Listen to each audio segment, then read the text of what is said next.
Bapak, Ibu, dan Saudara sekalian, firman Tuhan akan kita renungkan dari Lukas 11 ayat 27 dan 28 demikian. Ketika Yesus masih berbicara, berserulah seorang perempuan dari antara orang banyak dan berkata kepadanya, "Berbahagialah ibu yang telah mengandung engkau dan susu yang telah menyusui engkau." Tetapi ia berkata, "Yang berbahagia ialah mereka yang mendengarkan firman Allah dan yang memeliharanya." Saudara-saudara sekalian, pada umumnya orang mengukur kebahagiaan dengan apa yang mereka miliki di dunia ini. Harta, gelar, jabatan, popularitas, relasi dengan orang-orang penting, dan lain sebagainya. Itulah yang ada di balik komentar seorang perempuan yang kagum melihat mujizat-mujizat yang dilakukan Tuhan Yesus. Ia mengukur kebahagiaan para ibu dengan prestasi yang dicapai anaknya.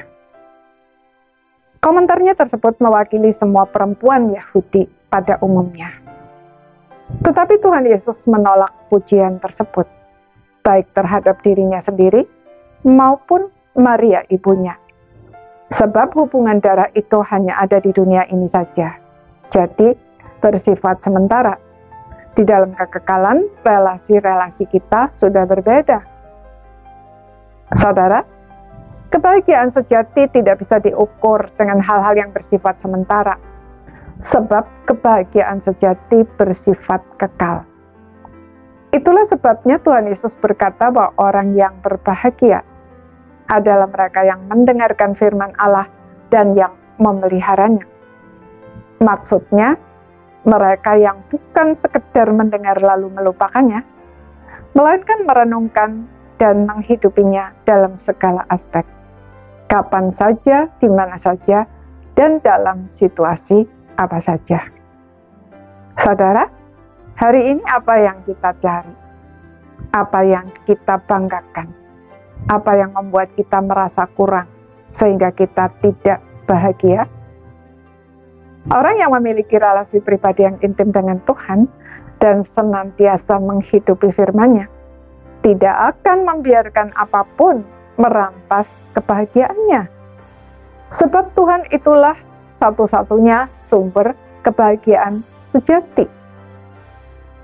Jika Tuhan menjadi sumber kebahagiaan kita, maka hal-hal lain yang kita miliki ataupun tidak menjadi tidak penting lagi. Bahkan berbagai masalah dan pergumulan-pergumulan yang masuk ke dalam kehidupan kita bisa menjadi momen untuk memperkuat relasi kita dengan Tuhan dan sebagai dampaknya memperkuat kebahagiaan kita juga.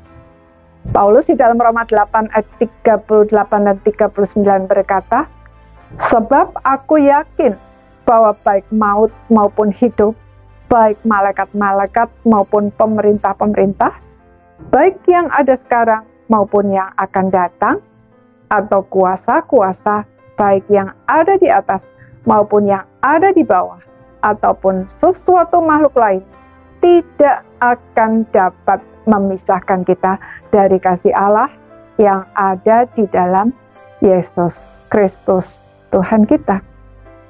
Saudara, bahagia itu pilihan. Jadi, mengapa tidak bahagia? Amin.